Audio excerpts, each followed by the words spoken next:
no copy back there, way back there. I have 1901 in my mind, but We'll see another one. But yes, in 1901, roughly. How about that? We'll put roughly. They have not known about the Okapi for a very long time. That's because of how well they are hidden. That's why it's a big important. That's why we always say reduce, reuse, recycle. These habitats that we're in today are being destroyed, meaning that a lot of these animals have less places to hide from predators, and that could be either us or say another predator in the distance. Now, a little bit harder to see, but look up on top of the hilltop, far right corner, there is a black rhino up there. Now we're going to see if we can see another one. Do we get another view? I don't know. A lot of them will travel down by the waters, but will not typically stick around for too long. Now, you might not think of a predator like a crocodile to a rhino. And that's because rhinos do not have a predator naturally out there in the world around us. But we as humans are the only sole predator to a rhino itself. That's not good. There's an animal up ahead going very slow. But over on our right side, that is the bongo. And over to the next right, those are the greater kudu.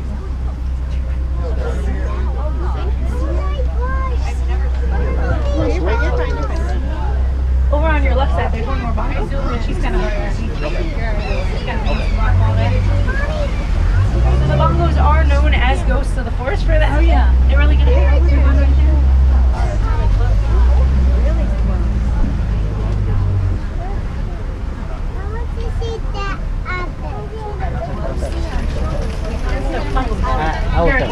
I do like bongos a lot. Baby bongos are adorable. Now the bongo species is actually quite endangered over the last 3 decades because of habitat destruction. Their population has declined to 20% of its original numbers.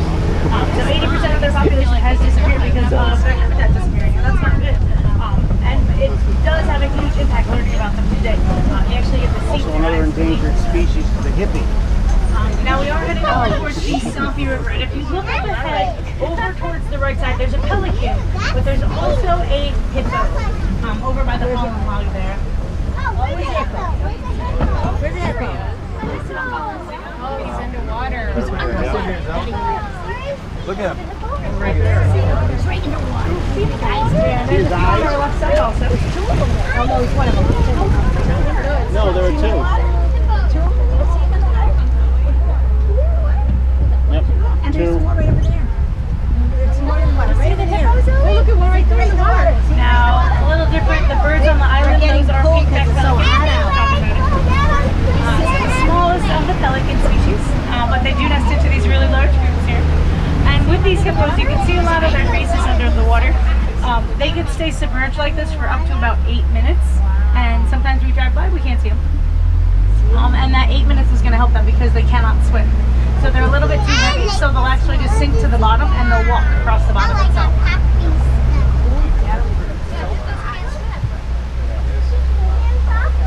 Now, let's see, I think I see some humans.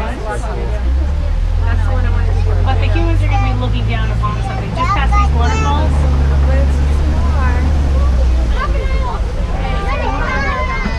There are a few Nile crocodiles. See the crocodiles right there on the crocodile over there? Now these crocodiles are very real and very much alive.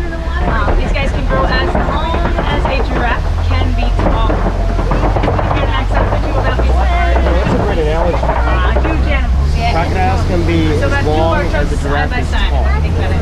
Oh, wow. Now they are very big, but a big part of their diet is fish too. So very misunderstood, very unique, and very awesome. Now we are going to continue on with our journey. Let's head out, I guess, the river here. The trees are thinning out, so we're going to head out to somewhere new. Start to the S, end to the Savannah. Where are we off to? Savannah. Savannah. Georgia? Looks like you've done this before. And it looks like we're getting a sneak peek there. But we are heading out to the savannas, and that's where a lot of Africa's popular wildlife are going to come home. So zebras, giraffes, elephants, lions, cheetahs, maybe some that you might not know about, addax, bontebok, scimitar, horned oryx, maybe even the wildebeest. So a lot of different animals are going to be calling the savannas home because there is a lot of vegetation growing and a lot of different ecosystems in general.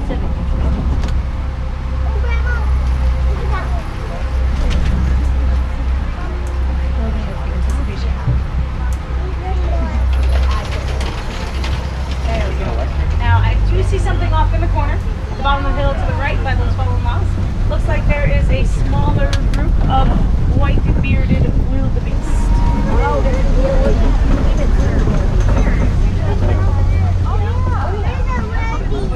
Oh, there, yeah, they're over there.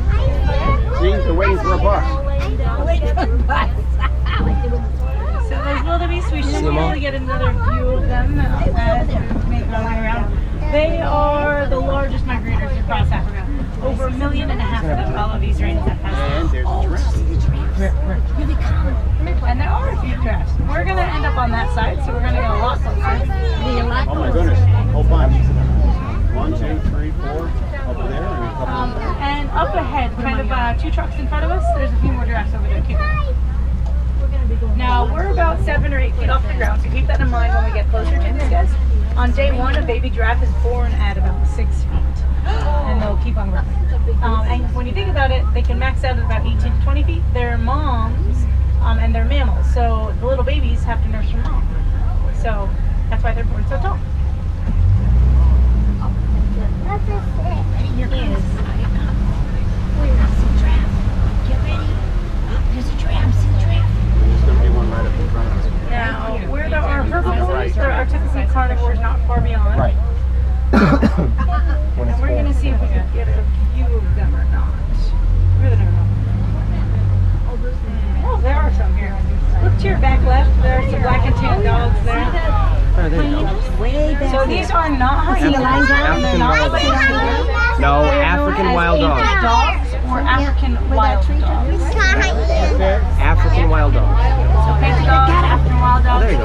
These guys are actually more dangerous than a hyena, cheetah, and a lion. Yes, so a lot of us typically don't know about them, which is weird. I didn't know about them until becoming a guy. Oh, the giraffe's crafty. Oh, it's a giraffe. Here comes a giraffe. Look at the giraffe. So why they're so dangerous, they're pack hunters and they have really high stamina, so they can chase their prey until it drops to exhaustion, and then they go for the kill. Yeah, now these guys are a little bit too close to the path, so I won't be able to stop, but we can creep on by.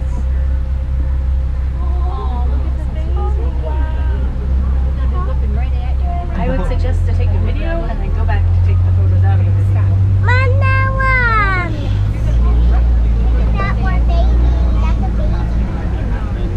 Yep, baby's gonna be right here.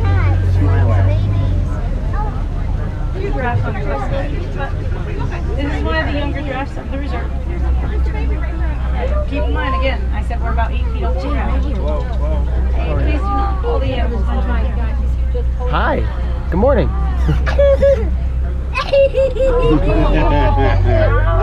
that awesome? But the termite mounds do serve their purpose out here. Majorly for a lot of these mammals, they're going to be for scratching posts. And then with scratching them and wearing them down because of the animals, the smaller antelopes use them as a spotting guide. So the one on the right side is kind of deteriorated, and you can see the inside to it. So those smaller antelopes, you're going to use them to be able to see the grass. Giraffe on our left, giraffe back on our right side also. Another one right there. Now, these are all Maasai giraffes, so think Maasai, messy spots, messy patterns. They're very jagged around the edges themselves. And there are different subspecies of giraffe in general. With these guys, they're a little bit different than, say, us. We sleep for roughly 6 to 8 hours. You think of a lion, they sleep a lot. The opposite with the giraffes. Giraffes only sleep for about 30 minutes within a day. Yes, and it's not like a chunk of time like us. Tour. I'm listening. They brought us all these tours. Not like a chunk of us, but it is We sat there for like more or 20 less minutes like a minute while or they two at a time. while the So it's very giraffes were, different. like, They just right near adapt us to and stuff. themselves. Animals like the wildebeest over here on our right. Again, a lot of these animals are typically going to be like us, resting when they do not need to, or resting during the midday with all this heat here. Straight ahead of us, up on the hilltop here on our right, there's some very small tan antelope. They're cousins to gazelles and impalas, so these are actually called springbok. That's as big as they get. I know that's kind of hard to tell from here. Their top height, like fully grown, is only about 3 feet, 100 pounds. But they are technically one of the top 10 fastest animals here on Earth. So they can reach those very big distances, speeds of 50 to 60 miles per hour, just because of how well adapted they are for these ecosystems. And it's, just keep in mind, when we ecosystems, whether it's the river or the forest. Forest dwellers, even though they are an antelope, they're not going to be dependent on the speed. So the bongos that we saw, their horns lean backwards, and that's going to help them run through bushes without getting tangled. The antelope here, so springbok, their horns kind of are lyre shaped and curve upwards. That would get tangled on bushes, but they don't have really that need to avoid that. Same thing with, there were sable antelopes kind of hiding when we saw all those giraffes. Their horns lean backwards, but that's for protection against predators. So each animal's going to adapt differently depending on where they're at. That was a lot of talking, I'm so sorry. Hope you learned something. Now, changing scenes, these guys don't have horns, but these are monkeys. If you look down to your left, these are called mandrills. They are the largest monkeys in the world. They just went down into these bushes here on our the bottom part of the hill. The babies out. You can see a little one. Tree trunks in the way. But while we're here, I'm inching forward because if you look to your top right, you'll see a few elephants here. Oh, I see it. And elephant. William. we're going to see if we get a little bit closer. Yeah, you ran. Hang on, buddy. Let's see. Kind of hard. I think the bushes come out just a tad bit too much. But this is the largest elephant on the reserve itself. I see Anybody want it. to guess how much he weighs? I know his estimate weight. More than 3,600 pounds, more than 5,000. No way. 5, 6. Wow, you guys are really underestimating. So he weighs actually between 11 and 12,000 pounds. So elephants, if it's a female, they range from like 9 to 11. These guys can range from like 11 to 13. 13's topping it though. I can't stop on this bridge because it's quite old, but if you look to your right, you should be able to get another tail end view there. So he is so massive. Buddy.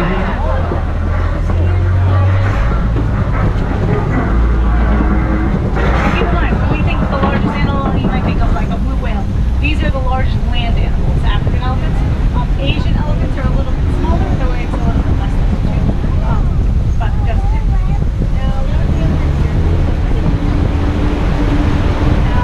we're in this stuff called the red clay. It's not valuable for us, but it is important for those elephants. If you look over to your left, it looks like a few of them are passing through here. Now I can't stop in this area, but I can stop down by the waters themselves, which will be pretty good for us also. So we gain our nutrients from a wide variety of sources. These guys are big herbivores, so they'll eat up to about 300 pounds worth of vegetation.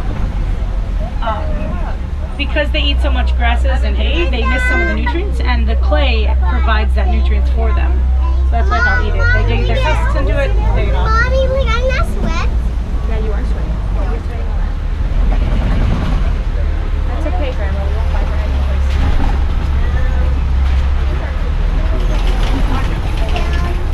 Now, yes, if you do look up ahead, we should get a good view of a few more elephants. We'll get out of these grasses here. Now look in the far distance to the third elephant on the right. There's a baby over there also. See the baby? See the baby way out there? Will, do you see the baby? We're going to end up down by the waters, and I don't know if we're going to see the little one again, but we should get another angle of the larger females here. Now they do live in a matriarchal society, so meaning the females are in charge. Patriarchal other way around. Matriarchal society, females stay with the herd for most of their lifetime. That elephant's pooping. I don't know if you can see it. Oh, there it is.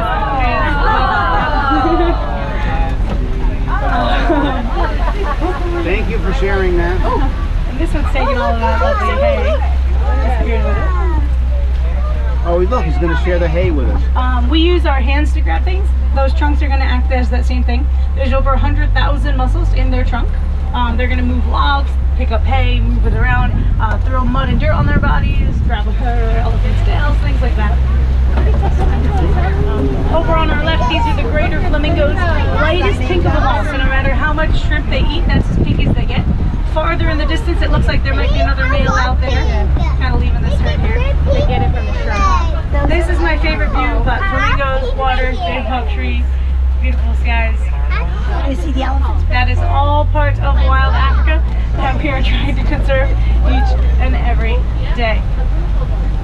Now again, I'm very, very big on conservation. It's very close to heart because I do appreciate the wildlife out here and a lot of their ecosystems. I talk about that word, ecosystems, a lot because that's everything that we see, whether it is living or non-living. The trees play a part too. The elephants are a very big keystone species. If these guys disappear, that can alter this entire ecosystem for the rest of the animals that we are seeing.